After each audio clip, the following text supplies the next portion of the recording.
right, welcome back. And let me ask us to rise up on our feet again. And wow, for those of you who came after we welcomed everybody, please feel welcomed. And if you have a new neighbor and you don't know their name, take a few seconds and ask them what their name is.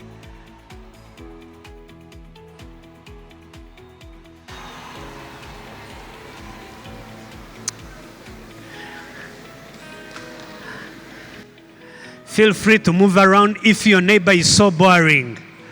Like me, I can be boring. So, wonderful, wonderful, wonderful.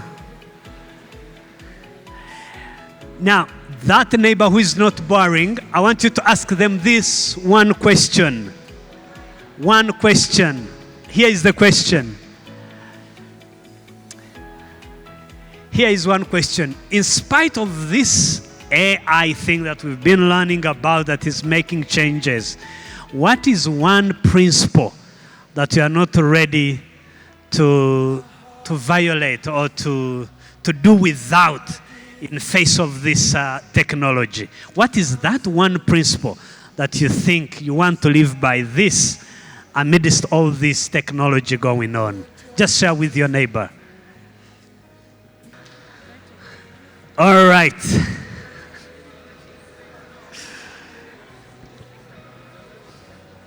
You may be seated. Thank you so much.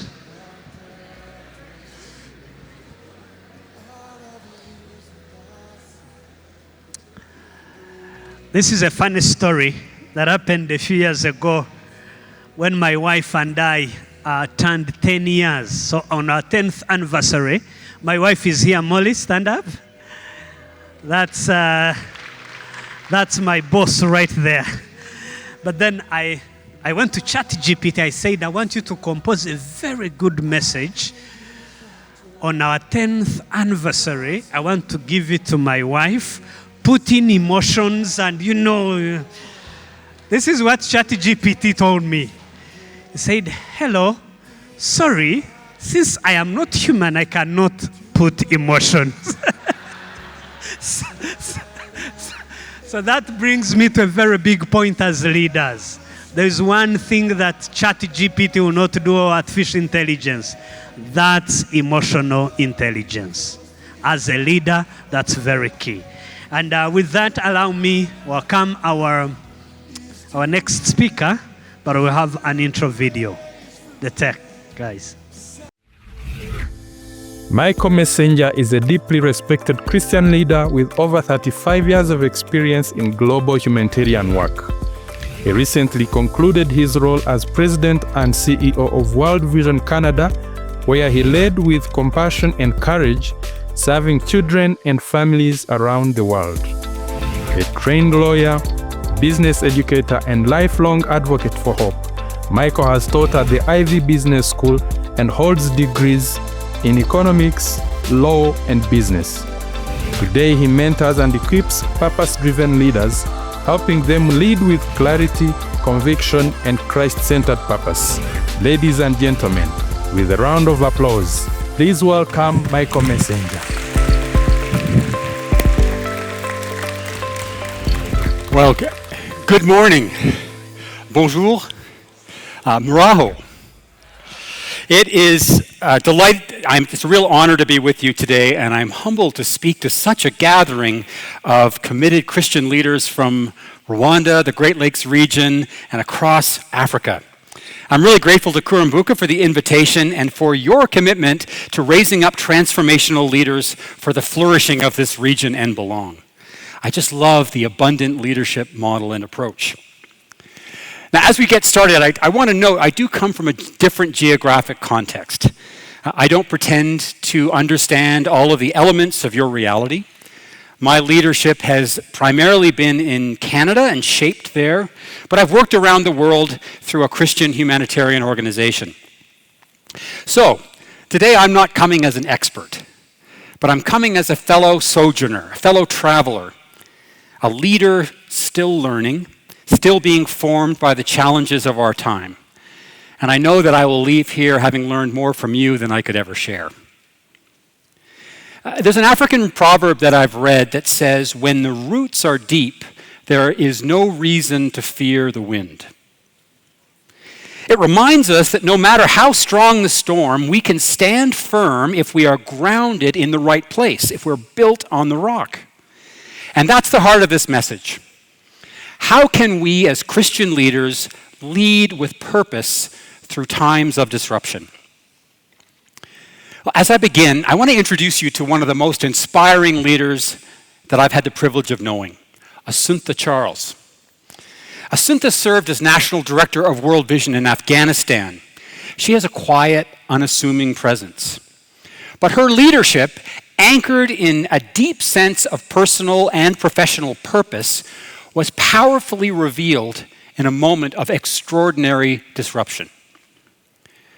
When the Taliban unexpectedly retook Afghanistan in August 2021, the upheaval was immediate and it was immense.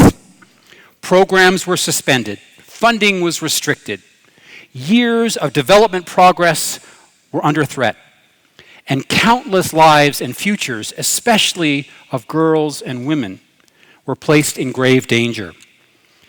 Many international organizations pulled out. Many international leaders, understandably, left for their own safety. But Assunta chose to stay, not only as a leader, but as a woman and as a Christian.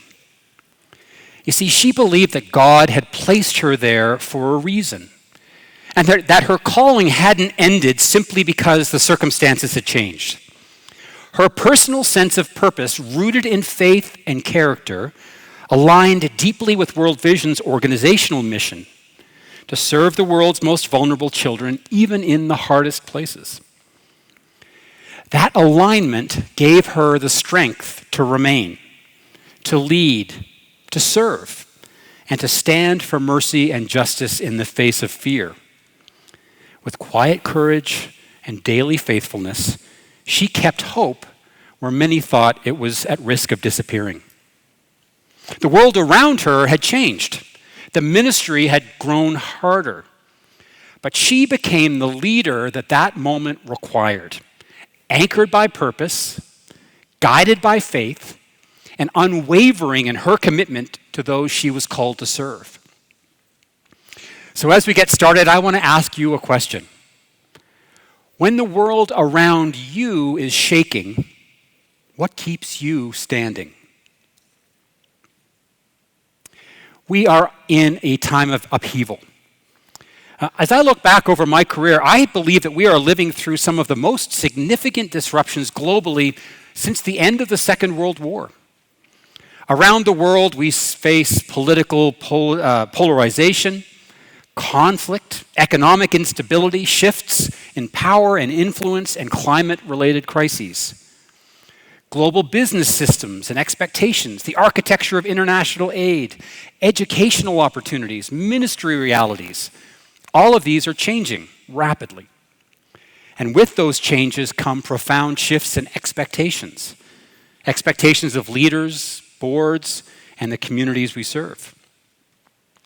Now, here in Africa, in this region, and in Rwanda, I know that you are deeply familiar with this kind of reality. You know that disruptions come in many forms: regional insecurity, economic shocks, youth unemployment, and the long road of healing and hope after profound national trauma. And yet, through it all, this region actually continues to demonstrate what resilience and restoration looks like. In fact, I find it so interesting. The story of Rwanda over the past 30 years is a powerful global example of visionary values-based leadership in the face of unimaginable disruption. In many ways, you've shown the world what reconciliation, unity, and purpose-driven rebuilding can look like. So I know that you have lots to teach us about living and leading through disruption. But friends, your skills and experience are being tested once again. Change and uncertainty put pressure on leaders. They push us into the unknown. They tempt us to react, to be defensive, or simply to try to survive. But I believe that this is not merely a time for survival. It's a moment for faithful, purposeful leadership. Moments like this, leadership shouldn't retreat. It should be revealed. Disruption is the crucible where shallow ambition fades and authentic, purpose-driven leadership can be kindled. And of course, we're coming here as fellow brothers and sisters, Christian leaders, and we do not lead alone. We lead with the assurance of God's presence.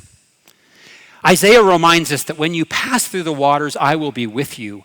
When you pass through the rivers, they will not sweep over you. Amen? This is not a season to fear the flood. It is a season for us as leaders to walk forward in faith.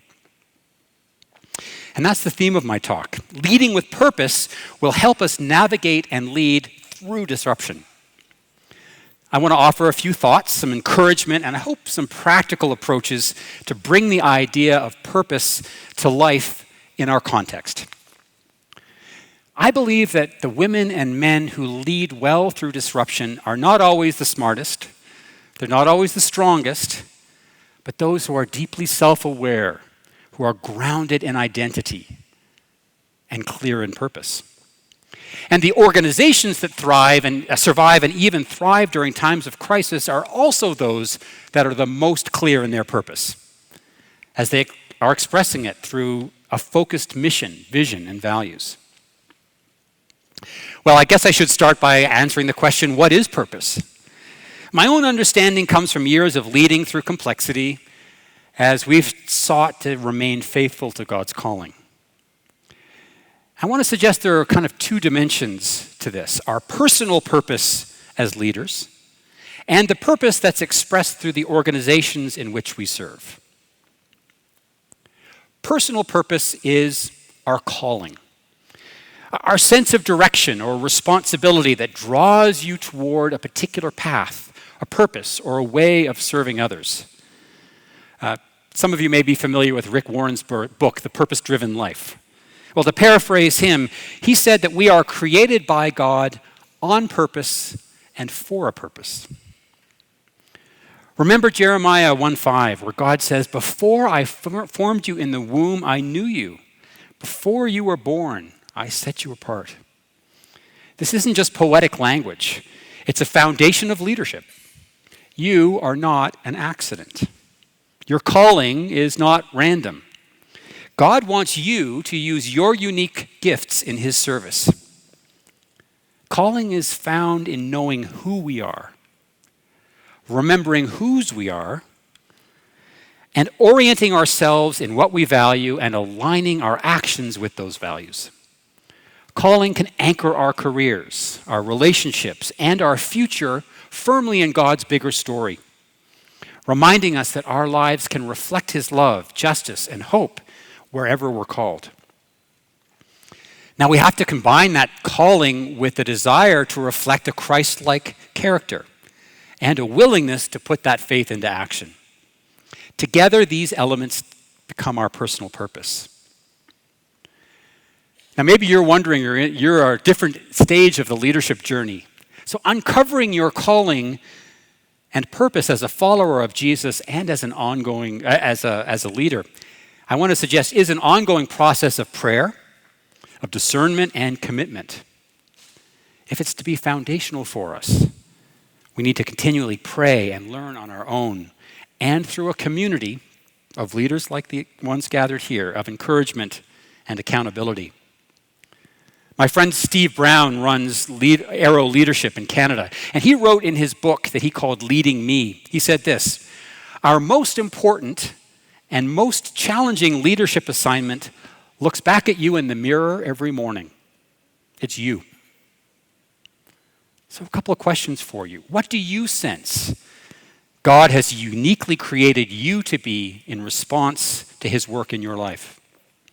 What will your story reveal? Well, on the other hand, an organization's purpose stems from being rooted in a clear vision, mission, and core values. These things should sit above our plans because they should shape our strategy, our budgets, and our culture. Vision is the impact that we want to see and the aspiration for how we can make the world a better place. Mission is how we pursue that vision. And values are really how we act along the way. Now, I know many of you work for organizations that are based in faith. Your organization's purpose may be grounded in Christianity, Christian faith. Others of you work across faiths or in secular organizations. But while the language that we use to express organizational purpose can differ, vision, mission, and values are equally important.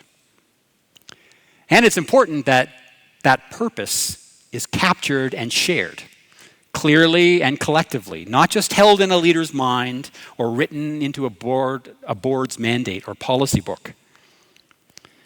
In the book of Habakkuk, the prophet engages in a raw and honest dialogue with God, lamenting the injustice and suffering that he's experiencing around him.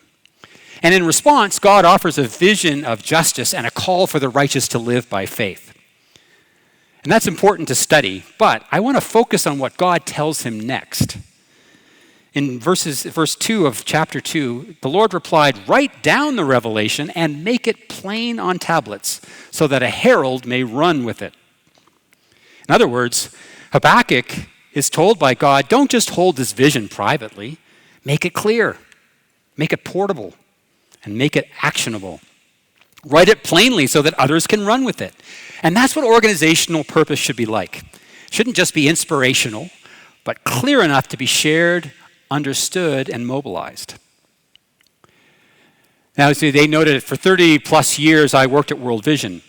And for us, our purpose was unwavering, to follow Jesus by serving the world's most vulnerable children.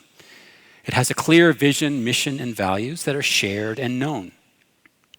Our vision for every child, life in all its fullness, our prayer for every heart, the will to make it so. All of our staff can recite that. Because that clarity has helped us make tough decisions in times of disruption and certainly provide support for leaders like Assunta in Afghanistan, for Pauline here in Rwanda, or for me when I was leading the team in Canada.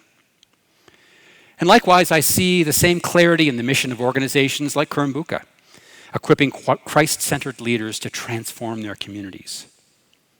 Friends, purpose creates impact that outlasts disruption. Why does purpose matter for organizations? Well, first, it can be an anchor in the storm. I grew up very close to the ocean, so I can't help but use nautical or ocean images. When the wind and the waves buffet a ship that's at rest, a solid anchor keeps it safe and secure. Purpose is a filter for decisions and setting priorities. And it can provide a shared story that binds teams together. It gives us a common vocabulary for a common cause and around decisions that deal with disruption. It's been a wonderful visit here in Rwanda. On Tuesday, I had a chance to travel with some of the Kurumbuka team to visit some of the wonderful leaders in Kigali who have participated in the abundant leadership approach. They learn and model clear purpose. I loved our visit to see the Fruits of Hope Academy. We met Fred Buinza, its founder and headmaster. Fred introduced us to his students and the teachers. He showed us around. One of the very first things you see when you enter their complex, their school compound, is a mural with the vision, the mission, and the values clear for all to see. And proving to me that the words weren't just up there on a wall. In the grade 6 classroom, many of the students could actually recite and explain the values. That clear and shared purpose has helped Fruits of Hope grow and flourish. And it's also prepared its teachers, leaders, and staff for the next chapter. Now, I want to turn to some practical suggestions and a framework for you to consider. But around purpose, here are some questions for you and your teams to consider. Is your organization's purpose clear? Is it authentic, inspirational, and aspirational? And does your team see and understand how your vision, mission, and values intersect with your plans, your strategy, and your direction? Well, let's turn now from the idea of purpose to how purpose can be a tool to help us lead for greater impact. I want to share a simple framework that I put together. It's helped me lead through seasons of disruption. Now, to make it a bit more memorable, I call it the APART framework. In crisis, organizations don't just need to survive. I believe that they can thrive when led by purpose-driven leaders who are willing to stand apart. Now, by standing apart doesn't mean that you're standing alone. It means you're standing above, you're leading, standing out from the crowd. And the word apart, A-P-A-R-T, reminds us of 5 key actions: anticipate, protect, adapt, respond, and together, go together. So taking these actions have actually guided us through challenges like the COVID-19 pandemic, dramatic shifts in global humanitarian funding, transitions in our teams in Canada and around the world, political shifts, and broader uncertainty. And I've also seen these principles at work in other leaders that I deeply respect. I'll walk through each one of these and share some examples from my own experience, not to make this about me or world vision, but just to make the ideas practical. And I know you've got your own stories. I encourage you to reflect on them as you go. I'll put some questions that you might want to consider for each one of these topics on the slides too. It's also important, of course, that as followers of Jesus, we know that this isn't just about strategy or leadership theory. It's about being grounded in our calling and remembering that we don't rely on our own strength or wisdom, but on God's leading, God's wisdom, and the prompting of the Holy Spirit. And so I'm going to weave in some scripture anchors along the way too, to remind us of the deeper foundation beneath these actions. Why don't we dive in? As we lead through disruption, first, purposeful leaders anticipate uncertainty and risk. Proverbs 22:3 says, "The prudent see danger and take refuge." Leaders need to look ahead. The very best way, here's a little tip, the very best way to navigate disruption is to be prepared for it, as prepared as you can be. And I know that in many East African communities, anticipation is part of traditional wisdom. Planting early before the rains, storing grain for lean seasons, training the next generation through community engagement before handing over responsibility. Now, some risks, some things that we need to anticipate are predictable and likely. And that means that you can plan for them in advance. Let me give you an example. At World Vision, we have a variety of donor sources. A number of different organizations and individuals give us funds. But we also recognized a risk. If too much of our funding came from a single source, and that source suddenly withdrew, our programs, our people, and even our operating model, our very existence could be impacted. And so, forward thinking, our board developed a policy. No single donor in our plans should account for more than a set percentage of our total revenue. It was meant to be a proactive safeguard. And that risk, well, it's come to pass. In recent months, major funding cuts from government and UN sources have been painful. They've caused significant negative impacts. But because of this policy, the consequences, though real, at least from an organizational funding perspective, were not catastrophic. The program impact, of course, is another story. We didn't face an existential crisis. We didn't risk going out of business because of this shift. And that was the value of anticipating that risk and acting early. Now here's a photo of one of our humanitarian emergency programs. It's delivered in partnership with the World Food Program. World Vision is actually the largest global implementing partner of WFP. This partnership has saved hundreds of thousands, I would say millions of lives. And yet, WFP right now is facing a funding shortfall of up to 1/3. Largely because of reductions from Western governments, including and perhaps especially the United States. The consequences will be devastating, and we deeply lament the potential for lost lives because of decreased food aid programs. But from an organizational perspective, from a leadership and planning perspective, we were at least in part to mitigate this impact because we had made that strategic decision not to over-rely on that source of funding. So anticipating risk doesn't eliminate disruption, but it gives you the strength and flexibility to face it without losing your foundation. Now, those are risks you can anticipate. On the other hand, there are some risks that are completely unexpected. Have you ever heard the term black swan event? Well, let me tell you, it's a term that historically Europeans believe that all swans, they're big water birds that we see on lakes and rivers, were all white because nobody had ever seen otherwise. Well, that whole framework changed in the 17th century when people visited Australia and all of a sudden discovered black swans. This unexpected observation shattered a seemingly certain belief, making black swan kind of a metaphor for the limits of what we can know and predict. So black swan events are rare, but they can have a profound impact. You can think of like the 9/11 terrorist attacks or the 2008 financial crisis or even arguably the COVID-19 pandemic. I'm raising this because the idea is that we shouldn't be able to always predict black swan events. We shouldn't try because we just can't. But instead, as part of anticipating, is to focus on our preparedness, building our systems, and importantly, developing our leaders and our teams who are not just robust enough to withstand disruption, but they're able to adapt, to grow, and even benefit from the disorder around us. This might mean more flexibility in our decision making, holding our plans firmly but lightly, learning from small failures, and creating thoughtful contingency plans.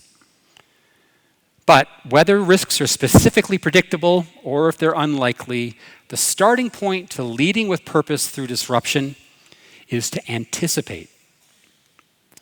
So I want to ask you, for you to ask yourself, have you taken the time to identify the major risks to your mission? What if the completely unexpected happened? Are your team and your strategy flexible and capable to adapt? So that's A. Let's get to P. As you lead through disruption, second, protect what matters most. In uncertain times, it is so easy to get distracted, to get pulled in different directions. But leaders must protect their purpose, keeping their mission at the center. That means considering who you serve, what promises you've made, and the impact that you are called to have. I've always appreciated the story of Nehemiah from the Bible. He led the rebuilding of Jerusalem's walls. It was a mission that was actually critical to the future of his people. But the work that he and his team were engaging in didn't come easily. There was opposition, there was risk, there was constant threat. And so in Nehemiah 4:17, it says, those who carried building materials did their work with one hand and held a weapon in the other. They worked with vigilance, ready to build and to protect. That image, a sword in one hand, a tool in the other. It's a powerful picture, I think, of purposeful leadership under pressure. Now, sometimes protection looks less like a sword and more like a shield, defending what matters when it's vulnerable. Let me use the COVID-19 example again. At World Vision, we had to make some really difficult decisions to protect our core mission, which is to serve vulnerable children, and in Canada, to steward the impact on our donors who are also affected. So we asked ourselves, how do we stay true to our mission when everything about how we operate is disrupted? In our field and country programs, including here in Rwanda, our work often depended on gathering. Schools, community groups, training sessions. When that became impossible, we had to go back to basics. We had to prioritize children's most urgent needs, some of them brand new, actually, because of COVID, while rapidly shifting to mobile and digital solutions. We had to add a new focus on hygiene and disease prevention, while still preserving the foundations of long-term development. In Canada, it meant that we had to continue to care for our donors. So we focused more on keeping and stewarding and caring for and praying for our donors than trying to acquire new ones. We shifted our resources to deepen trust, build and nurture relationships. And we also protected our voice to speak out for vulnerable children. Even in the face of pressures, we continued to advocate for the importance of international causes, even when the pressure was to look inward. We didn't retreat from the global stage because we believed that our purpose, our mission, the needs of vulnerable children didn't disappear. They actually grew. So in your own organizations today, protecting purpose will likely look different. Maybe it means doubling down on community relationships, standing firm for justice in the face of opposition. Or maybe it means realigning your team around shared values when pressure threatens to divide them. Disruption can invite compromise, but faithful and purposeful leadership protects what matters most. So ask yourself, what must you protect above all else? And where will you avoid compromise? Well, the next element is this. To lead through disruption, you need to be willing and open to adapt. God is always at work, even in chaos. Disruption may not just be something you have to endure. It may be the very space where God is inviting something new. In Isaiah 43:19, we see that. God declares, "See, I am doing a new thing. Now it springs up. Do you not perceive it?" In times of crisis, it's so easy to focus on loss. But what if we're also looking for what? Crises can bring clarity, they can force decisions, they can expose weaknesses, yes, but they can also create the urgency needed to rally support for long overdue change. Because adaptation means change. Change, as you know, is hard. Our natural temptation at moments like this may be to pull inward, to protect what we know, or to wait things out. But disruption can be an invitation. It's a holy opportunity to explore new models, new partnerships, or new ways of serving.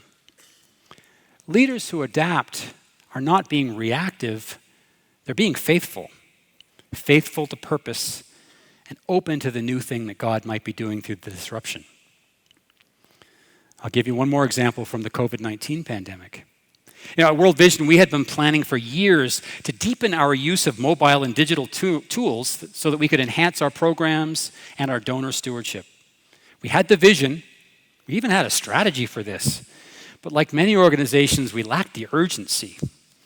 A full digital transformation required time, big investment, and realignment. And frankly, it was always just easier to postpone. But then the pandemic hit, and suddenly, this wasn't optional, it was essential. And so we quickly realized that it wasn't just about solving today's problems, but it was an opportunity to do that, but rebuild our systems to be stronger for the future. We retooled our donor systems to enable more personalized engagement, to be able to tell stories of impact better. And in our program work, our field programs, one powerful example stands out. An entire curriculum for one of our signature youth programs was moved online and delivered mobile first in just a matter of months. And that program is actually still in place today, continually refined and improved. And it's an example of innovation and acceleration that was actually sparked by disruption. Disruption creates a window for rethinking assumptions, systems, and policies. And wise leaders like you can recognize these moments as opportunities, not just problems. And you can act decisively to implement reforms or pursue innovation. I suspect that many of you are navigating significant or major changes right now. New funding models, maybe a reduction in funding, the growth of youth-led initiatives, or technology-enabled ministry, or thinking about AI. Don't fear adaptation. It may be exactly what God is using to prepare you and your organization for the next season. I also want to say that, remember this, adaptation begins very often with humility. By listening more carefully, by making space for younger leaders to lead, or by embracing local, context-driven solutions instead of just relying on imported ones. So, questions to consider. What innovation is God inviting you into even now? And is there an opportunity behind the challenge? Well, the one thing that you can't do as a leader in the face of disruption is nothing. Purposeful leadership is never passive. And that's why the next element is this, the R. You must respond. Now, it may sound obvious, but I've seen leaders, understandably, get stuck or even paralyzed by fear and uncertainty. In crisis, we often have too little time, too little information, and too many consequences. And that's why responding well requires the anchor of purpose. In Ecclesiastes 11:4, it puts it plainly. Whoever watches the wind will not plant. Whoever looks at the clouds will not reap.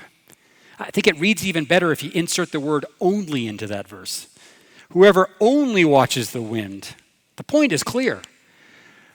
The farmer has to plant, even when the timing isn't perfect, believing that the rain will come, because otherwise there is no harvest. It's the same for us. When God places an idea on our hearts or when we feel called to lead, we can't wait until the conditions are just right. I find myself sometimes telling myself, well, I'll act when I have more time, more clarity, or maybe I have fewer risks. But Solomon reminds us here that faith leads to action, even when the outcome is unclear. So responding means being decisive, even when we don't have all the answers. And purpose gives us the courage to take that first step. You know, I know that COVID-19 comes in my mind so often, but I remember in the early days of the COVID-19 pandemic, I said to a mentor, I don't know what to do. There's so much uncertainty. I don't have enough information about what's happening tomorrow, let alone next month, let alone next year to make a good decision.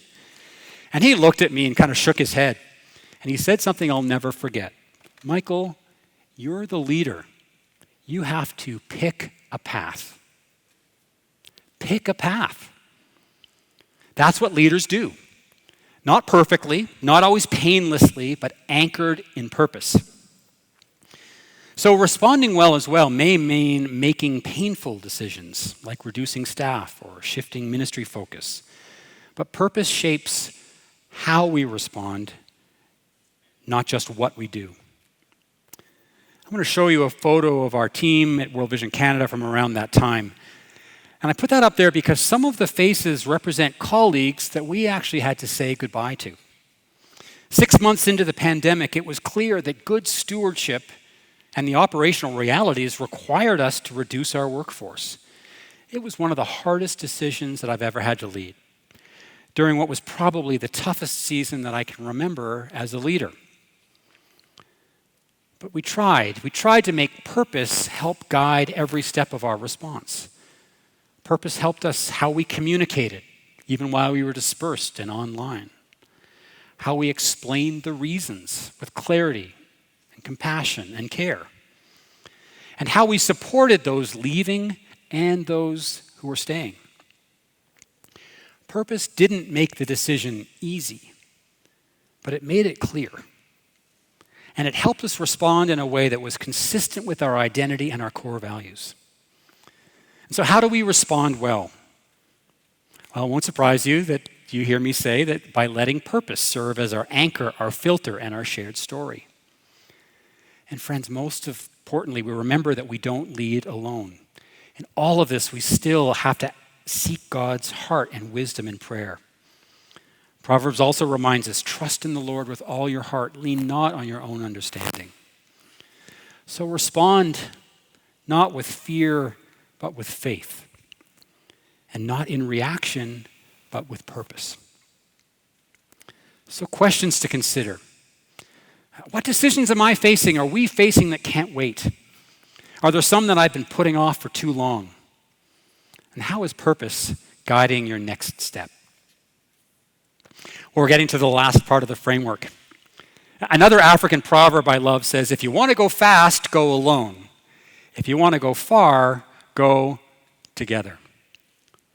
Facing disruption requires immediate action, like we've just talked about, but it also needs a commitment to mission over the long haul. And to do that well means coming alongside each other and our teams. And that T, it's the need to go together. That is, it's important to do what you can to ensure that your leaders, your teams, and your partners are aligned and clear on your shared purpose.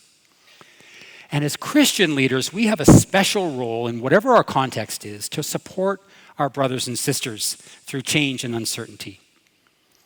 As the author of the book of Hebrews wrote, we have a special role to spur one another on toward love and good deeds and to encourage each other.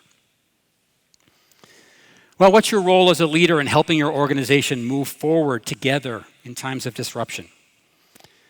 Disruption tests teams, friends, but it also creates space for leaders like you to bring people together around what matters most. So in moments like this, teams need a calm, purpose-driven presence. As a leader, you may need to be the calm in the storm, grounded in purpose, anchored in your sense of calling, personally, and confident that God is with you. Your voice can quiet fear, and it can invite the people that you serve to come together with humility, prayer, and shared resolve.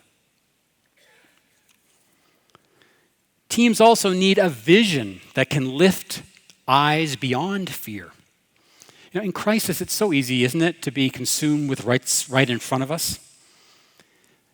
Our teams feel that, and you can help them look beyond uncertainty by helping to lift their gaze from the pain of the present toward the possibility of the future. Purpose can help us illuminate a path forward, even when the way isn't fully clear. And third, leaders can provide a mission-centered way to make and explain decisions.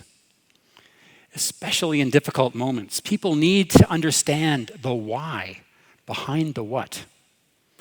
You may not get universal agreement. Not everyone is going to agree with you. But when your decisions are closely and clearly tied to your organization's purpose, they're far more likely to be trusted and respected. Purpose provides the grounding that makes hard choices more coherent and far less personal. But in every case, friends, purpose helps clarify. It helps unify. It creates a common language. It creates a shared direction. And in times of disruption, that's what holds people together.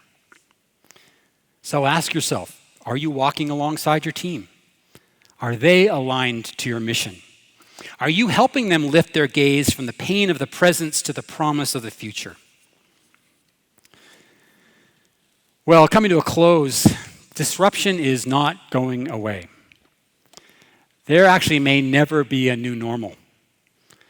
We're constant change. But this moment, I believe, is inviting us to be a new kind of leader.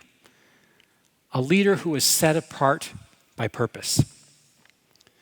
Nelson Mandela once said that there's no passion to be found in playing small, in settling for a life that is less than the one you are capable of living. I might also say the life smaller than the one that we are called to live. The same is true for leaders. You're called not just to lead small lives, but to lean and live into the full purpose that God has created before you. So my prayer and encouragement for you is this: be clear in your calling. Inspire those that you serve with your shared purpose. Be courageous and clear-eyed in the face of disruption. And lead with faith as one who is truly set apart. Well, I'd like to just leave you with a blessing. To paraphrase Paul from Galatians, as you lead and face disruption together, be encouraged. Leaders, friends, brothers and sisters, do not grow weary of doing good. For at the proper time, we will reap a harvest if you do not give up. So may God bless you in your abundant leadership. Thank you very much.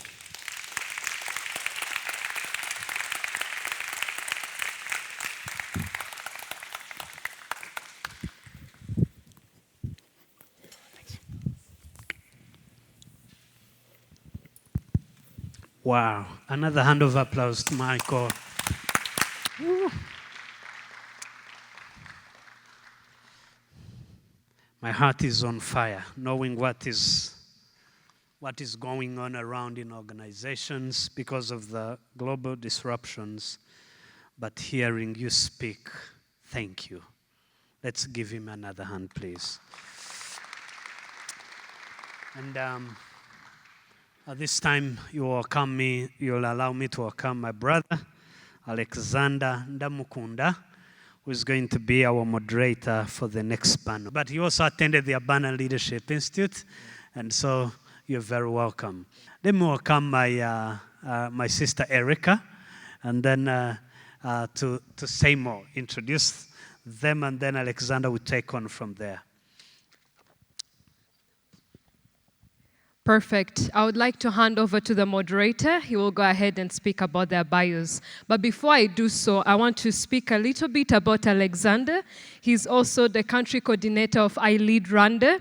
He's a proud husband to one, a father of a daughter and a son. A big round of applause to that. And he's a servant leader. Thank you so much. Yeah, thank you. Maybe to add on to what Erica just said, I'm also a Christian.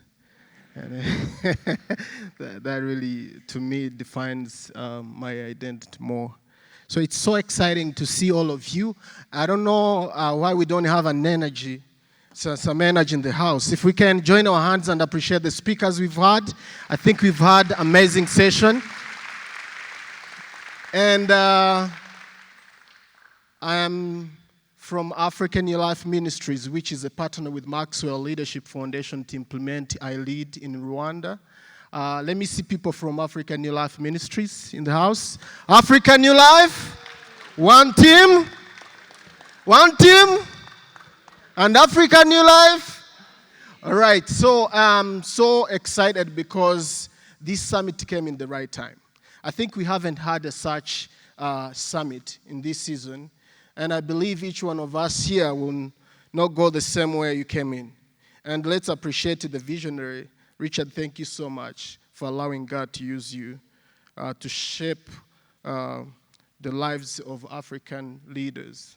Thank you for serving in Canada, but you allow your heart to serve Rwandese Africans. Personally, I've gone through ALI, and I can't tell you how much I've learned and how ALI has contributed to my leadership. So if you haven't signed up for LI, I urge you, I encourage you, because this is an amazing program and an opportunity for you. Let's appreciate Mr. Richard.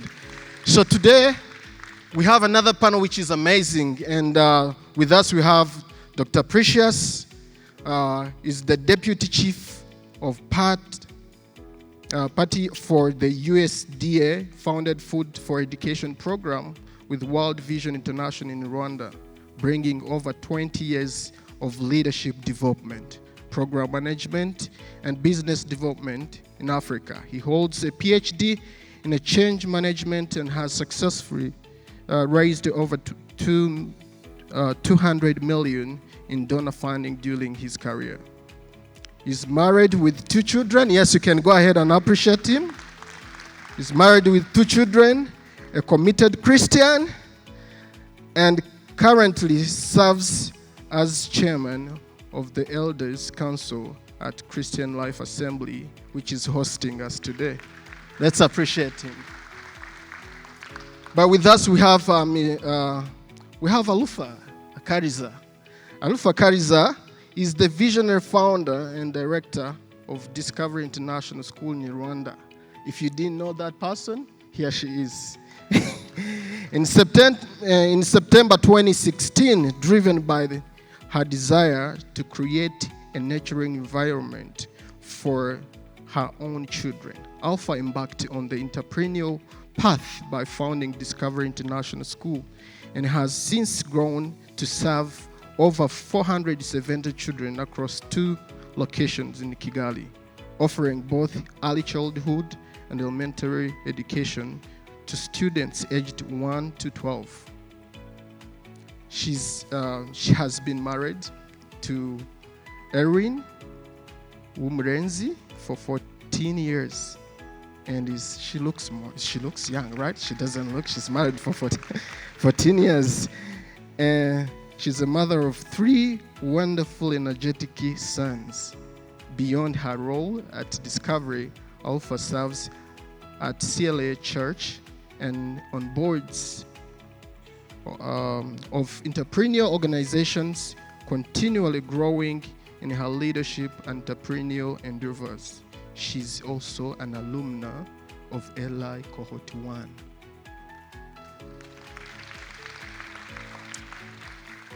And Norman Mugisha, let's appreciate him. Norman Mugisha is the CEO and the founder of Afri-Farmers Market, a platform leveraging technology to connect smallholder farmers directly with consumers, providing stable and reliable markets for the produce. As a passionate advocate for sustainable agriculture and inclusive market access, Norman is dedicated to empowering rural communities across Africa. He holds a master's degree in global affairs from Tsinkua University, where he was Transimani Scholar. Let's appreciate him. Be on the panel. And with us, we are with our speaker, and we are going to have an amazing session. Let's appreciate these panelists. And I will start with an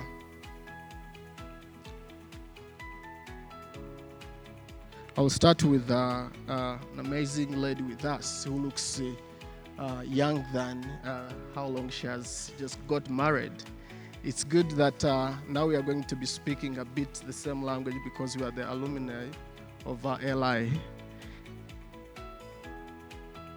And we are talking about this topic. We haven't shifted from it, leading with purpose through global disruption. And thank you to the speaker who has just clarified it very well for us. But this goes to Alpha. How do you balance staying agile with remaining faithful to your core mission and values in times of crisis?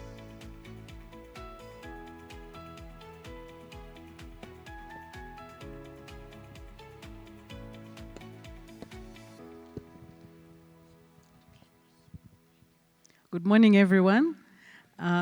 Allow me to recognize Discovery people here, teachers, parents. Please stand up. I didn't come alone. Yes, up, up, up, up, up, up. Wow. These are the people that make Discovery work. So I'm very excited to be here. And how do I balance? How do you balance your life in terms of you continue aligning your purpose? Okay. So let me reread the question maybe for you too. So how do you balance staying agile with remaining faithful to your core mission and values in times of crisis? There are two things that I could point to. On the one hand, we have to be rooted and ready. And on the other hand, we have to be resilient and responsive. So that delicate balance that was beautifully put in Michael's presentation, and that's what was coming to my mind. How do we stay rooted and ready? And how do we stay resilient and responsive? So at Discovery, starting again with COVID-19, I think that was the first major disruption to education. There have been others, but I think that one was quite radical. And so we had to very quickly pivot during school closure. And if anything, the teachers at Discovery come to teach because they love children. And COVID took away their reason for loving education, right? So one teacher told me, I did not sign up to talk to a computer, right? I do this because I love children, and now you're asking me to engage with a machine. I did not sign up to engage with a machine. And so we had to journey through that. We were rooted and ready in terms of culture. We were not ready perhaps in terms of technology, but we're ready in terms of culture. We had clarity that 100%, we say this at Discovery, 100% of our students must achieve mastery in all their core areas based on the goals we've set for them. So 100% always sounds ambitious, But when we say 100% of students, it always makes our hearts skip a beat. But it reminds us that no child should be considered as worthy of mediocrity, right? And so we have to remind ourselves that 100%. So here we were in COVID with a whole term, and we had to decide, how do we get 100% of our students progressing despite the disruption? So we were rooted and ready in terms of culture, and then we took on the infrastructure. We decided to say, let's get everybody laptops.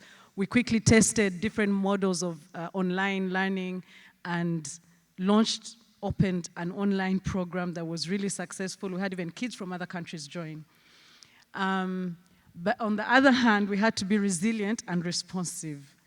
And by resilience, I have to say that pain is inevitable, but suffering is optional. And so we have to know that in times of uncertainty and disruption, we will feel pain. But we have to choose if we're going to live in suffering and if we're going to sit there. So we had to really work on our resilience.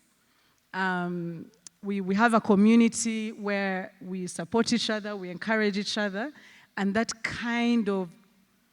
community built our resilience and our sense of psychological safety, and were able to bear the pain of such changes. And now we're moving into a very interesting disruption. I think in the next 2-3 years, maybe 5, education will look nothing like we know it. And so we're equal parts excited and terrified. But I'm really excited about the opportunity because now we have to respond to the challenges that African context has always faced, but maybe perhaps AI is going to allow us to leapfrog. So now this is the challenge on our plate, and we're taking technology to another level. And come this summer, all our teachers are going to go through AI training, and our children are going to be part of a pilot where we test different platforms that are AI-powered during the summer, so that come August, we are ready to surf that scary wave.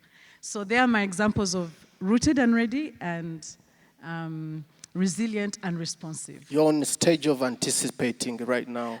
And Yes. Thanks for adapting during the season of COVID-19 and being responsive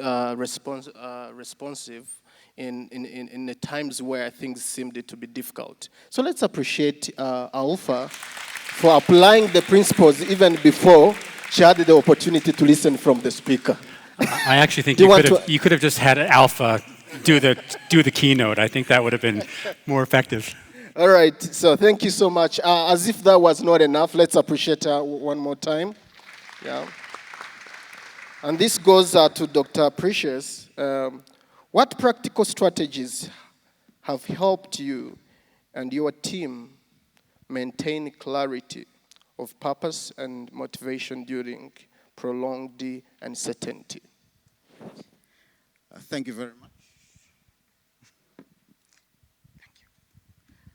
Thank you very much, moderator, for that question, and it's great to be with all of you. I also am here with the backing of both World Vision and CLA. So if you're World Vision, just raise your hand. I'm following what AFA led. Thank you very much. And if you're CLA, just raise your hand as well. Wonderful. The question, I'll just reiterate it so that I'm clear I got it. Practical strategies that have helped me and my team maintain clarity, purpose, and motivation during prolonged periods of uncertainty. All right. So my work has predominantly been in program development, and program development in the NGO sector is really about resource mobilization, fundraising, writing proposals, donor engagement, and implementing those projects. So in terms of uncertainty, I would say that at the end of every financial year, there is uncertainty. And at the end of every project, there is uncertainty. So the examples that I'm going to give will be capturing scenarios from there and hope that we can learn one thing or two together. But there are 4 things that I thought I would share in what I have used and what has helped. And I realized that the theme of peace seems to be following us, because the first one is purpose. And there, I will talk about anchoring the team that you're leading in the vision, mission, and values of the organization. I'll come back to talk about that more. The second one is plain talk. And what I mean there is communicating with radical transparency. It's very important. The third one is prayer and possibility. By prayer and possibility, I think it's important to frame uncertainty as a season of growing our faith and innovating. I'll also talk about that a little bit and share some examples. The last one is prudent planning. And how that is important is because this is adaptive leadership, situational leadership, that we are called into as leaders and then make decisions. And you will see that I have just borrowed a lot of the information that Michael was sharing from his notes. That's how the Spirit of God works. So let me just talk briefly about these four things. In purpose, I think that when you're anchoring the team in the vision and mission or the values of the organization, from my space, the key thing is that while funding levels may change, the purpose of why the organization you're leading, the reason it exists, does not change. And I think that is important for leaders to know. Now, most of us seated here are leaders, and I would say that on your job description, if this is not part of your job description, you should make it because it's important. Your responsibility is to make your team members understand why your organization exists. People join organizations for different reasons. Mostly, of course, because they're just looking for a job. But you would hope that by the time they finish working with you, they've understood why you exist. Because when uncertainty comes, you build on that to make them feel, what is it that God has called us to do in this situation? And how do we ensure that we will continue to function even when situations that we are in are not as favorable? Is that easy? It is not, because sometimes tough decisions are supposed to be taken because of how things are panning out. But you would hope that even when you must let go or separate from other stuff, they are going knowing that God used them to fulfill the purpose that they were called for. And the beauty of that is that it also helps them as individuals to align their own purposes with what God could be calling them to do beyond the work that the organization is doing. The second thing, I spoke about plain talk, and I think it's important to emphasize that communication with radical transparency in seasons of uncertainty is important. In seasons of uncertainty, I find that leaders have a tension about what to share, what not to share, how much to share, and how much to keep. What I have found helpful, personally, is, number one, never to be silent. Say something as a leader, because that is when leadership is called to the fore. And number two, avoid sharing vague reassurances. But communicate with radical transparency and share real-time information, because that builds trust, and trust helps to build resilience within the teams. I'll give a practical example, and I was smiling when I saw the picture that Michael shared there, because there was the current president of the USA. When the US government sent out these executive orders, the NGO sector was shaken, and we are still shaken. The 90 days from January 24 to April 24 were very challenging. But what we did in my context was that we were having periodic updates with all our teams, especially those that were working on the projects that were funded by the US government, sharing information as we received it. And as you can imagine, information was also not very easy, and sometimes you just didn't know what to say. but giving whatever information you have and ensuring that when you don't know, you say you don't know, so that the teams are tracking with you. Proverbs 11 verse 3 says that the integrity of the upright guides them, but the unfaithful are destroyed by their duplicity. And I think as leaders, in challenges, in situations of uncertainty, we are called to be that transparent. Number 3, prayer and possibility. Now, I know that I am privileged to be working for a faith-based organization, which allows me to practice my faith the way I can. Maybe some of us seated here are not in that kind of privilege, but I do believe that as Christian leaders, we still are called to frame uncertainty as a season of growing our faith. Okay. So lately I've been reading a book which has been written by some amazing leaders, and some contributors are here. I'll not mention their names for their own protection and safety. Okay. But this book is called Lead with Prayer. It was co-written by Cameron Doolittle, Peter Greer, and Ryan Skoog. Some of the things that I'm learning from there is that when you are in a period of uncertainty, because you don't know where to go, as a Christian, the most obvious place to go is to your Father. And if you want to complain to him, you go complain. If you want to go and ask, you go ask. If you're looking for wisdom, you go look for the wisdom. But prayer is important. And then there's the component of possibility that I want to add to that, because sometimes uncertainty is God's way of causing us to let go of our comfort and come to a level where we can now begin to look at what else could God be calling us to do in this season. And when you as a leader are able to impart that to your team members, you then are also able to create an environment where innovation becomes a possibility. So in the funding setup, for example, what could be some of the things that could come to the fore?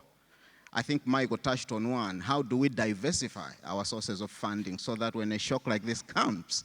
Dr. Precious, I think people are very curious about the fourth point. Looking at their faces, they are so expectant. Thank you, moderator. That is his way of telling me I'm talking too much.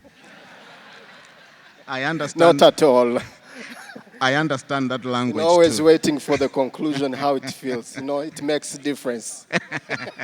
Yes, he just applied the plain talk. Let me go to the last one so that I am called the next time there's a panel. Prudent planning. It is very important. And I want to talk a bit about situational leadership in that regard, because when uncertainty has come, a lot of times as leaders, I think the biggest temptation we have is to protect the institution. But sometimes the question we need to be asking ourselves is, at what expense? Now, because we are coming from a prayer room where God may have challenged us or led us to think about other alternatives and some innovations, I believe that under prudent planning, that is where the tough decisions that must be taken may need to be taken. So if there are people that are supposed to be let go, because there already has been a plain talk, they understand what they're dealing with, they actually appreciate that they've gone through that process and they can be going while praying for you. Interesting. And I think that is very critical. I will just finish by reading this verse here, Luke 14, verse 28. Suppose one of you wants to build a tower. Won't you first sit down and estimate the cost? This is what I do at the end of every financial year and at the end of every project that has closed, because it is a period of uncertainty. So the next season must be of looking into what value do we have and how do we ensure we move forward with purpose. It was rich. Let's join our hands to appreciate Dr. Precious. As if this communicates a lot to the management of Kurumbuka Leadership Solutions, that next year's summit shouldn't just be one-day event, and rather have some time to explore, because the speakers have rich content that we need. Thank you so much. And maybe before we proceed to the next question, I have this question to the speaker. When we talk about disclosing the information to the staff or the team members during the uncertainty, there is also considering transparency, but also protecting the team to not be affected by the information that can potentially affect their thinking. Maybe they think they are going to lose their jobs, but still you have to make it clear. You said while you were sharing that purpose doesn't make things easy, rather purpose makes things more clear. So what can you tell the audience in relation to being transparent to the team, but also you make sure you protect the team from being affected by the communication you give to them? I think it's a great question, and it's one of the big challenges actually for leaders leading through times of disruption where big decisions have to be made.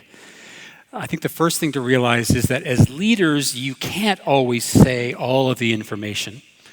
Sometimes it's because there could be confidential reasons, there could be privacy issues that are necessary that you have to keep guarded. So there's always something you have to recognize that you may have to hold back. I think the next challenge, and really this is the center of your question, and that is how much do you share? We always debate if we know that, for example, a staff reduction is coming. Do you let staff know that it's going to happen at a certain time? Or do you kind of wait and sort of let the people know affected first? It's a constant challenge. I think my feeling is that we should be as transparent as we can be in our context that continues to care for people. I think sometimes we also can fall into the temptation of treating our teams a bit like children sometimes. They can't handle the truth sometimes. I actually think being really clear and being a purpose-driven leader is to share, here's what we are facing, here are the steps that we are taking to make challenging decisions, here's some that we've already made, here's some that we may have to make, and here are some that may have some impact right now. But let me also tell you, even though it may be difficult news to hear, this is how we're committed to caring for people through this process, an ongoing process of communication. Because I think that's the other thing. Sometimes leaders will communicate and say, here's the news, and then never mention anything again.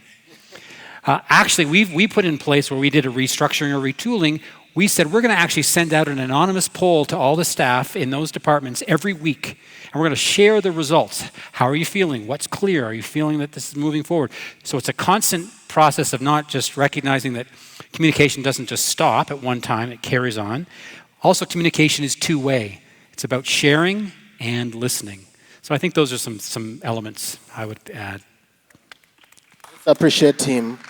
To some leaders who feel they don't have to disclose some information to the staff, this is your time to know that transparency is part of it, but also knowing how much to share and when to share it. You walk a journey, it's a process. Thank you so much. Going to the next question, which is an amazing question for sure. What advice, this goes to Norman Mugisha, what advice would you give to emerging African entrepreneurs about safeguarding their vision in the presence of threats to derail their journey? Yeah, thank you so much. I would say there's something I've learned, and it has been really helpful to me as an entrepreneur. And it says that, which is also comes across what Michael was talking about, the purpose, saying when the why is stronger, the how is easier. So the why is the reason you want to start a business. The why is the reason you're doing a project, you're starting a project. Why are you really doing it? Are you doing it to serve yourself or serve others? So, and when you are looking at serving other people, And this is how you're going to do it. These are steps of maybe implementing the business, implementing the project, doing it. So this is the how, the practical steps you're going to do. So it's going to be easier because sometimes you're doing something that is really strong, that resonates somebody. Even like during the pandemic, I'm sure like in World Vision, there are donors who said, no, we have to stick with this vision. We have to keep funding this vision because they're also strong, they strongly believe in the reason and the purpose you're doing that project or you're doing. Even with the entrepreneurs, there are even investors.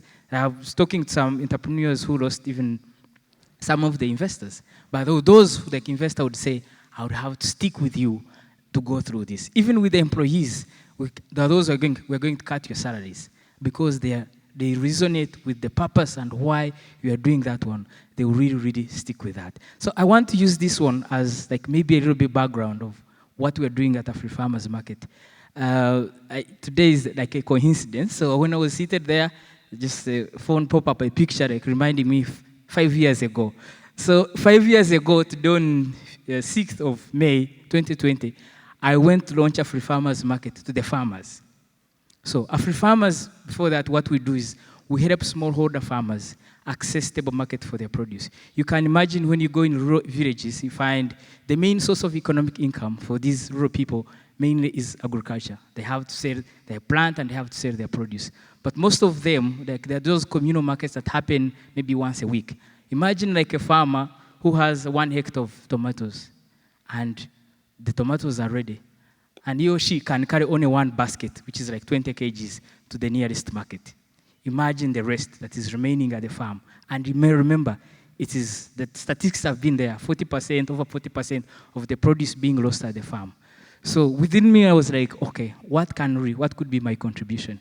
How we're talking about the technology and AI, how can we leverage on technology to help this farmer sell 100% of the produce at the farm, get a fair price, but also that food reaches on the customer's doorsteps. So that's what the idea, it came up. And then I started doing it with the farmers and started introducing the farmers. I didn't know how I was going to do it, but I had the why, the purpose I really wanted to see. And I was looking at it not like an issue only for a farmer who is in Rubavu or in Nyagatare, but a farmer who might be in Ethiopia, a farmer who might be in South Sudan, a farmer who would be in Zimbabwe, in rural village. So we started telling them, they were asking, are you sure you can be able to sell, or are we going to be able to manage all our produce? In me, I didn't have the resources, but I was like, yes, yes, yes, yes. So, but coming up and talking to people was able, because people would see that I was working on the right cause. I was working something that is really, really affecting this, not only our food system, but also the poverty in those rural communities. And I was able even to get like support, people encouraging me, people sending me, hey, you can apply here, you are doing something. So to an entrepreneur, if you have an idea or you're working on an idea, look at the purpose. The purpose has to be really, really strong. The why you are doing that one.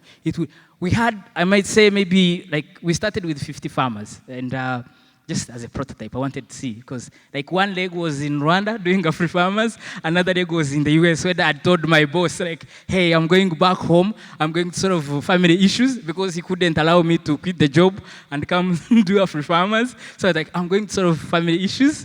So like, if things don't go well, maybe I'll go back.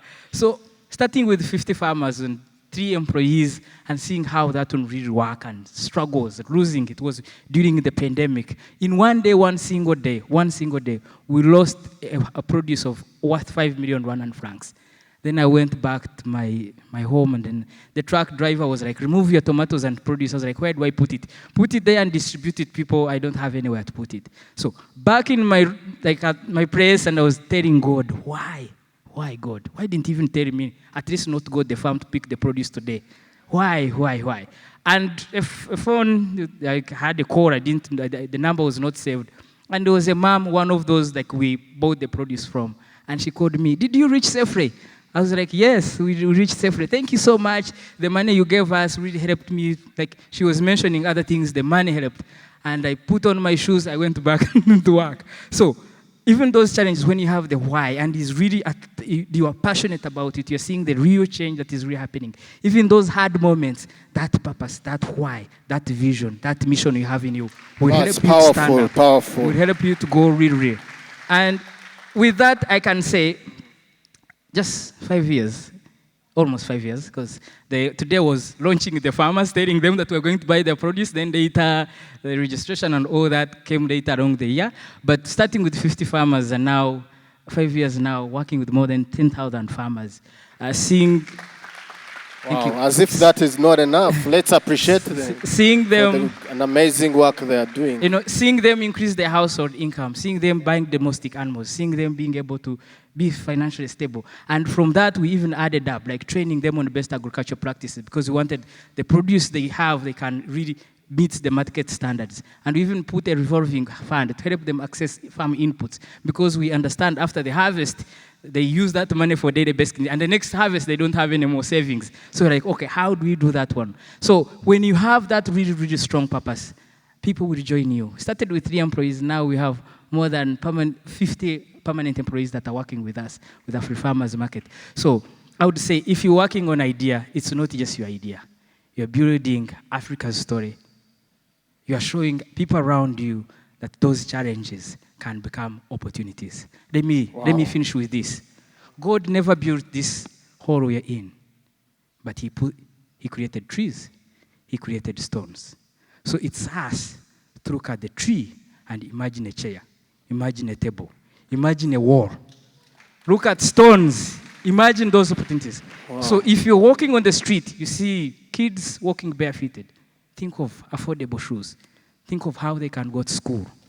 Think of if you go, people maybe, like my friend from Kayuko, like if you see people don't have means, how they can, manage their financials, create a platform like that.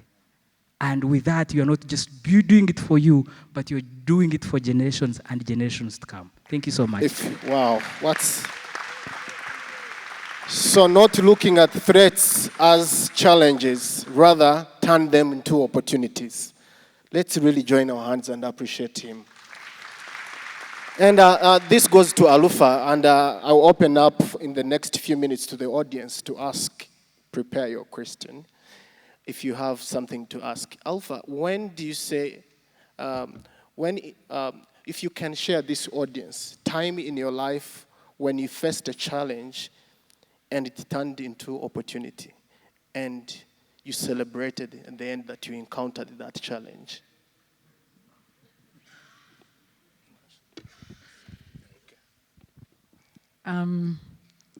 Without sounding cliche, but I'll go back to COVID. We had to close. All schools were closed, so that wasn't so bad. But when we launched the online program, most parents were not on board. What we realized was, while we thought our role was providing education, curriculum, there was a huge safeguarding component that was very important for parents. Because now, the kids were at home. So now, what's the point of online school when I have the kids, right? And I'm a mom at home. And we had said that we would charge tuition because, going back to purpose, every teacher would be paid and paid throughout the period. And they would not be paid half, they would not be paid quarter. We were committed to making sure that every teacher was paid, because teaching online is harder than teaching in person. So you're competing with cartoons, which are more interesting, right? So during that time, I'm very passionate about education, very passionate about, so we say that we are raising grounded and thoughtful leaders and entrepreneurs who will transform Rwanda and the world. So that's something I'm deeply passionate about. And so during that time, I felt abandoned by the parent community.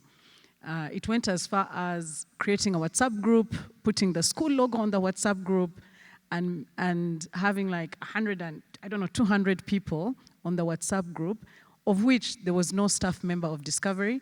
I was not on the group, and there was so much toxic discussion on the group about the school. And I couldn't hold a parent meeting because we were on lockdown. And I just thought, oh my goodness, what if we end up in a Twitter war with parents? But so there was a lot of negative discussion on the WhatsApp group, and I couldn't participate because I was excluded. And it made me really question, why did I do this? I only have 3 children, you know. I could just take them to another school and be a difficult parent happily, you know. And so it was, I had to really dig deep, and now I realize that my team was more important than ever.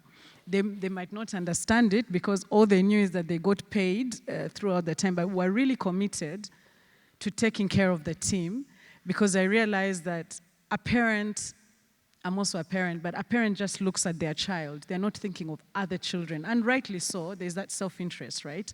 My child. And during the pandemic, everyone is afraid. They're afraid of their jobs. They're afraid of everything, so they turn more inward. So in that moment, I realized that the parent community might be transient, but the vision of the school, the team, must hold, must stay, and must take care of each other. So we lost probably 60% of our community. We decided to launch online, whether it would be 1 child or 2, and they started joining. We had people join from other countries, and it was really successful. The WhatsApp group died a natural death, and and majority of the parents did come back and join the school. So it did work out, but it taught me that the internal clarity is so important during crisis, because when the shocks come, you can stand. And so your values, your culture, your principles must find that core strong. The roots, or the wind will just come and blow everything. So I would say that what carried us through was that clarity, and really standing by the community that we've built, and not just saying, oh, this is what parents want, let's do it, or this is what Alpha wants, or what the board wants, but really saying, who are we? What are we going to stand for in this crisis? So it did work out. We did have a revolutionary product in the end, but it was very tough because I had to question why it is I started in the first place. But the purpose was still there. The purpose was still there, but it's more that you wonder if you realize that you're not doing this for the applause. Yeah. Right? You come to a point where you will not. There was Come a on, point, I don't think they had that. Do you want to repeat it? You do not fulfill purpose for the applause. There will be a time where you'll be completely unpopular, you know, and because you're looking ahead, as a leader, you might see further, and in the moment, it makes people uncomfortable. But the pain, as I said, I don't know why I'm the one talking about pain, but the pain, the momentary pain, is necessary. And so there's a certain point in uncertainty and leadership where there is no applause, and your clarity, your purpose must carry you through. Wow. As if that was a divine question, because she has nailed it, and she has made it more clear for us to know that as leaders, we should understand that crisis moments are part of the process.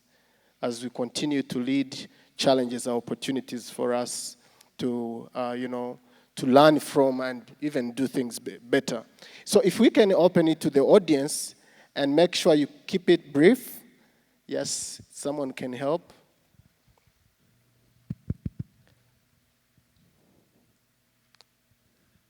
And as you ask, you remember we have to have some lunch, which is, I think, ready. It needs to be fast. So my name is Jose Tushime, and I wanted to ask a question. How does purpose extend beyond authority? As in, sometimes a leader can foresee changes or a crisis that is upcoming, but a former authority do not allow them to carry out the necessary changes that need to be happening. And so, how does this leader extend beyond authority and bring about the change? Did you get the question? So if you can repeat the question and just... So I didn't capture even, I don't know if you can just hit on it, and then we can get answers from the panelists. Sorry. All right. I was asking, how does a leader extend change in a crisis that is foreseen, but formal authority is not there?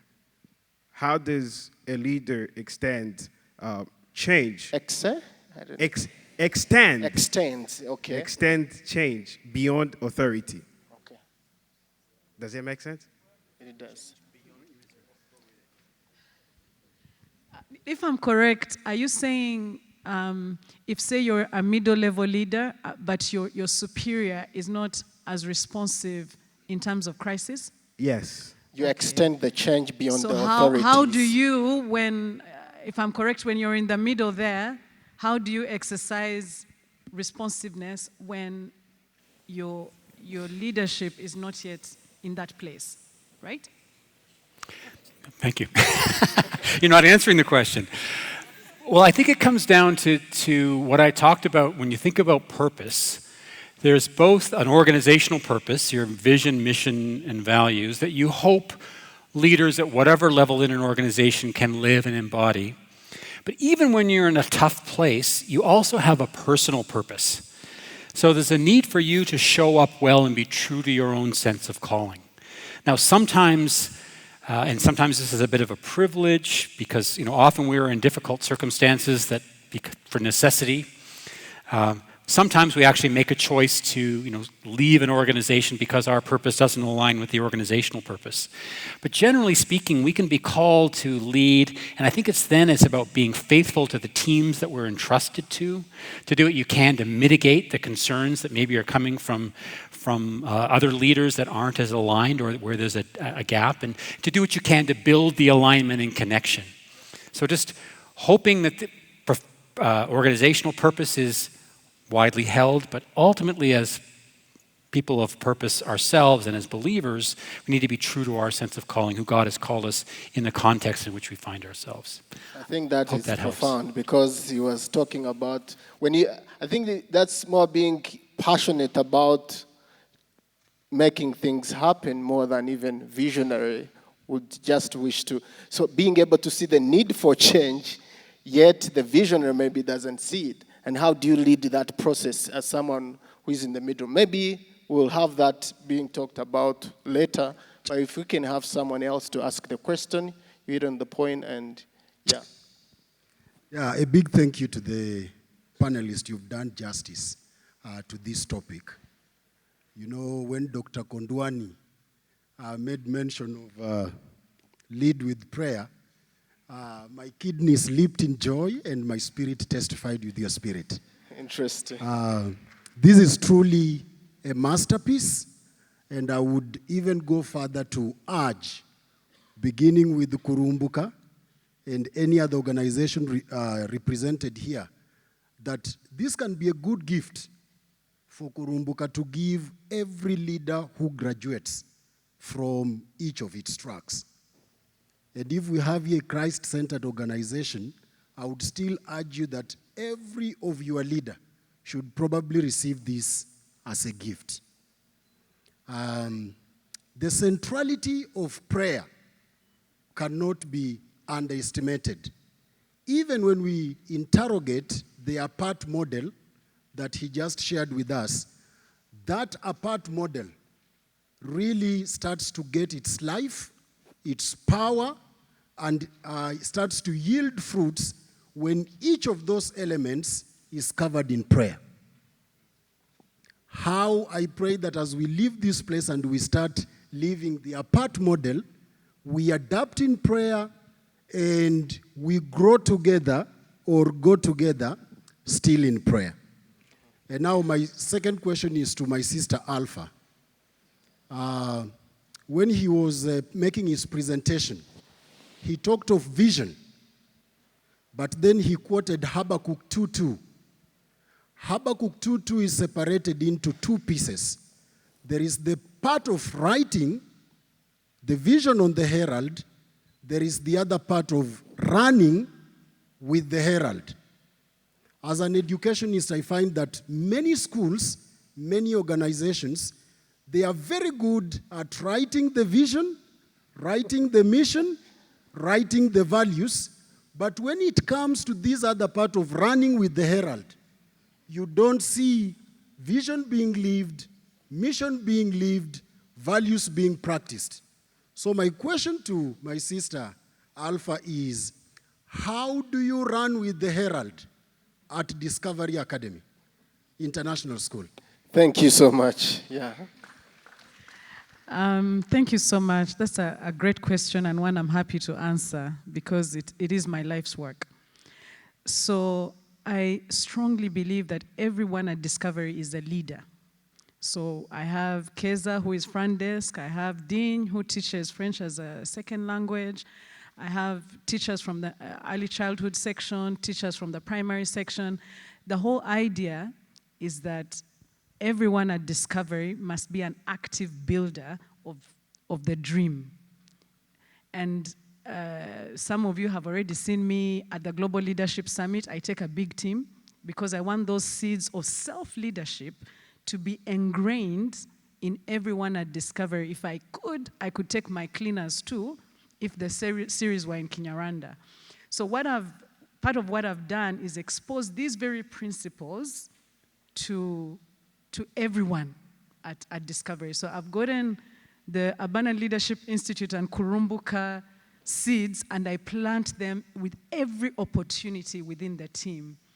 The principles of having an abundant mindset, the principles of building culture, the principles of servant leadership, the principles of truly understanding what makes a Christ-like organization function. And incidentally, we don't even have Christ-centered school in our mission or vision statement because we are really, really working on the fruit of it. Of course, I think there's that fear of judgment as well. I always think once I make the statement, are we going to cause others to stumble when we dishonor God's name, right? And so part of it is, people ask me, how do you do it? And I say, first and foremost, we work with our teachers who are here present to truly live out this faith, live out this mission. For this summit, I gave an open invitation to all staff to attend. All staff, all teachers and admin to attend. So whoever wanted to come, it's a public holiday, so I refrained from making it mandatory. So but probably if it wasn't a public holiday and for some reason, perhaps if it was within the professional development time, you can be assured we would have 100% of our teachers here. So how I've done it is just to consistently school ourselves and marinate ourselves in this. And I believe it. And so even those who resist eventually comply, even if they don't buy in, and sometimes we might have to guide them to the door to exit, or we support them to change, right? So that is how we've done it. We've marinated everybody, and it's a work in progress. It's never done. So I don't know if that's... So investing in capacity building for the people. Because of time, I think you will allow me to close the panel. I will continue. Just seek your indulgence. Okay, all right. I need to ask this. Purpose, vision, mission, and donors. I run a ministry to the boys and the men for over a decade. And during COVID, any donation we ever get came from a source that says, give these our documents to the boys in secondary school, which is not in alignment with what God told me to do. And at the board meeting, they said, no, don't take this donation. For me, it's huge. And I agreed. Some 2-3 years later, I regretted. Honest. Because I feel that we could have transferred the wealth of the Gentiles. I'm being honest with you, especially World Vision. Mike, are you with me?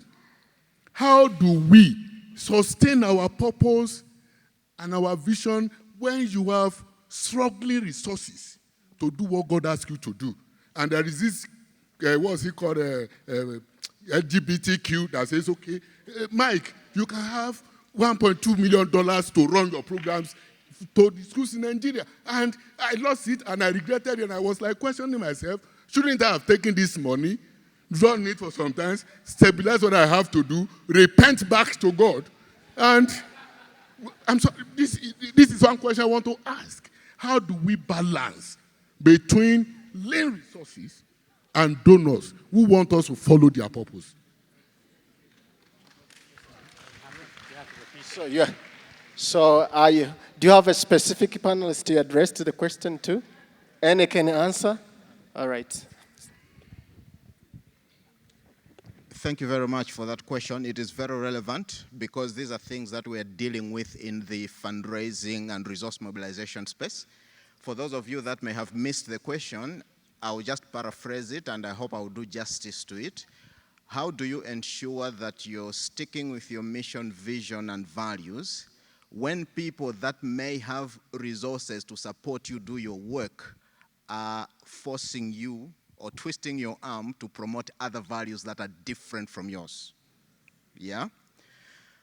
And I think that, again, I will talk from the experience that I have had with the organization that I've worked for 15 years now, World Vision. It is about clarity of the vision, the mission, and the values, and trusting that the God who gave you that mission, vision, and values will also raise people that align with that to provide the necessary resources. I have been in situations as a business development person where we have had to say no to donors because we don't feel like whatever resources they are putting before us we feel like their resources will compromise our values. And while it may sound maybe a bit easier because I am in an institution that has those values written down, I guess the bigger question here is, if you are the founder of the organization, what is it that you want to do to make sure that you still are following that mission, vision, and values? And my answer to that would be to say, any organization that we see today began with a founder. And when you're faithful in little things, the Bible says God will entrust you with bigger things. The journey may be long, it may be tiring, it may be frustrating, but I believe that when you are faithful, God remains faithful, and then he can take you to places that you've not imagined. Wow. So thank you so much. I think the first speaker talked about being conscious about who you hire. Also being conscious about who to partner with is very important, because you have to think or rethink about the why and the purpose. Why don't we put our hands together and appreciate the panelists for the good job? Yes, thank you so much for sharing from within. I will hand over the microphone to the MC. Thank you so much for listening and asking questions.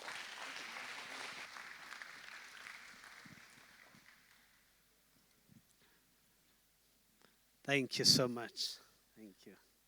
Thank you. Thank you, Mike. Thank you. Yeah. Thank you. Norman, if you'd step here a little bit.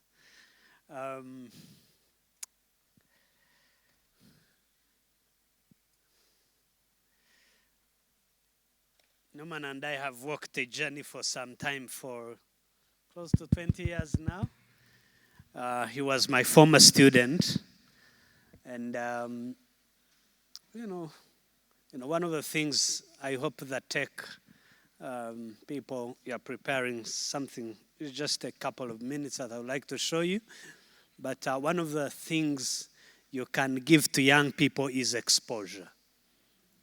With his permission, he has a powerful story. From a background of lack, of dropping out of school, for some years, doing all sorts of things, and just an opportunity of exposure to good education.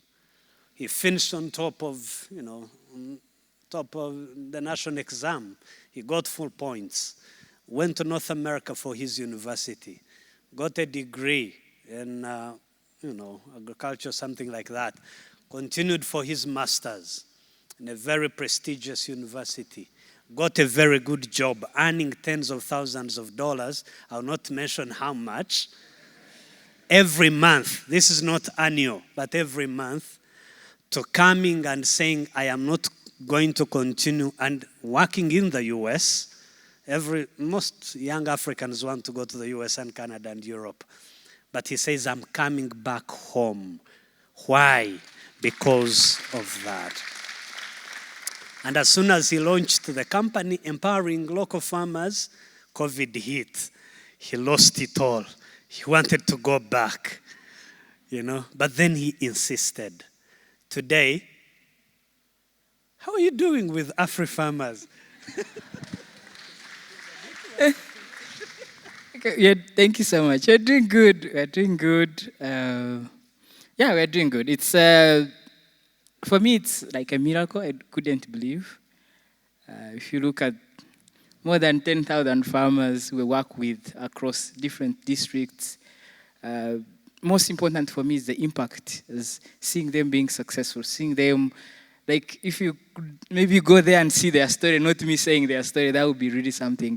And I wish, and then I'm thinking right now, because when I was coming, like you mentioned, even family members took me around the table and advised me, like, if I was bewitched, I made a wrong mistake, a wrong decision of coming, which I understand. There's something I'll never forget from my brother. He said, Norman, you are a bridge for us to go to the US. Now you're coming here, of all things, to go in agriculture and sell produce. But that one really is, sometimes I'm like asking myself, if I didn't do this, maybe the more than 50 employees we have, maybe where some of them might not be made when employed. These farmers that we're supporting, the whole value chain, making sure that the food comes from the farm and reaches someone's doorsteps. And my dream now is maybe if I'll come back to speak maybe in next 5 years more, maybe I'll be sharing like now in other 5 more countries and trying to support really this. So I want to end with this. I know somebody, when we went for a tea break, somebody's like, I know you, Norman, I know you, but I want also to do business, but I'm always wondering, how do you do it without resources? I want to end with this. When there is vision, there is provision. If you have that vision, people will come join you, people will come, and the most important thing, like my brother said, is to understand those who will go with your vision. For us, like raising money also, that people are like, hey, but you have to do this. If you are not fitting here, you're not part of us. So the most important is the vision, the clarity, like you can see it. I remember the first stage I had, it was in 2021, that we went to pitch for Hunger Pitch first. And the judge asked me, before entering, I was talking to the employees and I was talking to the landlord, like, sorry, we are not being able to pay. Give us 10 more days. And when I entered, the judge asked me, Norman, where do you see Afri-Farmers in the next 7 years? Like in my mind, I was wondering, like, I don't know how I'm going to even pay the rent. And you are seriously asking me 7 years. But the most important something I learned from there, can you really see it so that we can fund it? So if you have an idea, a project, whatever, can you really see it? Can you envision it so that you get people to support you? So thank you so much. And he has been my mentor. Every time I come, thank you so much for the mentorship. Thank you so much for Kurumbuka for the partnership. I'm really, really grateful. And see you in my church as well. Thank you so much. Thank you. So if you have plus also you see he runs shops around, please go ahead and sit. So buy from Afri-Farmers Market. He didn't pay me to say this, but just for the sake of empowering local farmers deep in the villages. I've had the privilege to visit some of them. Wow. Another hand of applause to Norman. And yes, go ahead.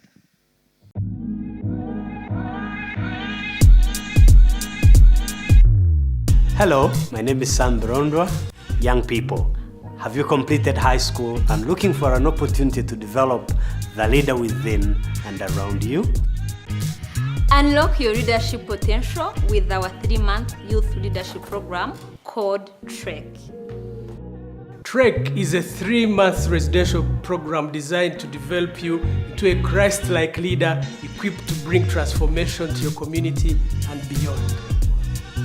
The program includes mentorship, engaging workshops, community service opportunities, unforgettable adventure learning trips to discover Rwandan's beauty.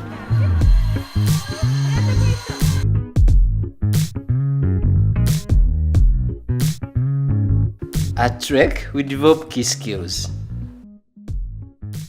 gain practical tools and experience, and build a network with like-minded peers from East Africa.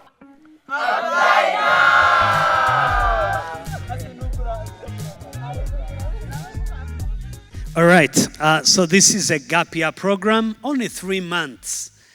It's a live and learn program. You come, we have a beautiful hub. And this is not a boarding school. This is like high level. You'd think you are in a 5-star hotel. You know, those who have gone there, they can testify. So if you have kids who are finalizing with senior 6, send them. Let them be exposed to leaders. We invest in them. We have experienced leaders. You know, I've worked with young people and walked a journey with them. Even senior mentors, not only from here, but also from our partners in Canada and from all over. So you have somebody who has finished senior 6. There is a booth at the back. See where TREK is to get more information. Would love to have your students with us. At this time, I would like to welcome Pastor Fred Katagwa, the Executive Director of Africa New Life. Yes, give them a hand. He's not going to speak. He's going to pray for us as we go for lunch, but also share his thoughts. You know, what do you make sense of this? And I would also like to say that hosting this, Africa New Life has been partnering with us. So thank you so much, Fred. Thank you very much. He's not going to speak, but he's going to pray for us and say something. I don't know what to say now. Well, my name is Fred. I serve with Africa New Life. We take care of students. And we equip leaders at Africa College of Theology. And we're into faith, Dream Medical Center, and we're grateful to God. The leaders that are here, I'm really very blessed hearing the talks we've just had. And examples were just bubbling in my head over and over again. Talk about having a single donor for your program. Wow. God has blessed us. We started with 29 sponsored children. Today we have over 11,000 sponsored children in Rwanda. That means you have 11,000 donors. During the times of COVID, we said, thank you, Lord. It wasn't only one donor. And during COVID, it was time to sit as a team and think of a COVID-19 educational model. For all those children, writing booklets and creating educational tables in all the centers where we serve. But we have some programs where we had only one donor. And at the beginning of this very year, that's when the donor said, hey, I'm a dealer in Toyota cars, and as I speak, things are not going well, and I'm cutting my donation by 15%. What kept us going? Vision. What kept us going? Purpose. What kept us going? Where are we anchored? And saints and friends, your vision, your purpose of living will get you there. Now, I kept wanting to ask a question. Maybe I will ask it while we're having when we're having food, when we're having lunch. How can we as leaders who are here engage stakeholders, engage those employees, the customers and the communities to create a shared sense of purpose, to create a shared sense of purpose that guides corrective actions during challenging times. During those moments that are disruptive, moments that are challenging, you need a corrective action. Work together. Let none the parents abandon us at that very time. How do we engage all of them? How do we keep going? And so that is what charters will continue to go. I wanted to ask, but they say time. Now I'm asked to say something. I have said it. Thanks be to God. All right, now let me pray for us. Thank you very much for speaking from your hearts. Thank you for organizing something like this. I'm glad we came from African New Life, and I'm glad we came as a big team. Let's go do that which you've learned today. Shall we pray together? And if you don't mind, you've been seated for some time. Why don't you stand and let's pray together. Father, we thank you for we gather here today to reason together, to think of how we can go through all those disruptive moments that are challenging even faith-based leaders. How do we use these moments that are challenging, that are causing us to think wider and deeper? How do we use them to be an opportunity for growth? So my prayer is that God, you bless all of us and give us wisdom to move forward with a clear vision and the purpose of why we live. Father, we also thank you for you have provided a meal. We ask that you bless our food. And as we swallow sheep, I pray that we will fellowship and connect and get many questions answered. Bless those who have prepared this meal and bless us as we fellowship. In Jesus' name I prayed. Amen. Bon appetit. Thank you so much, Pastor Fred. So this is how we're going to have our lunch. Our guests in front. We are going to use the same row. Same door. Then feel free to connect with other people. And we have only 1 hour for our lunch break.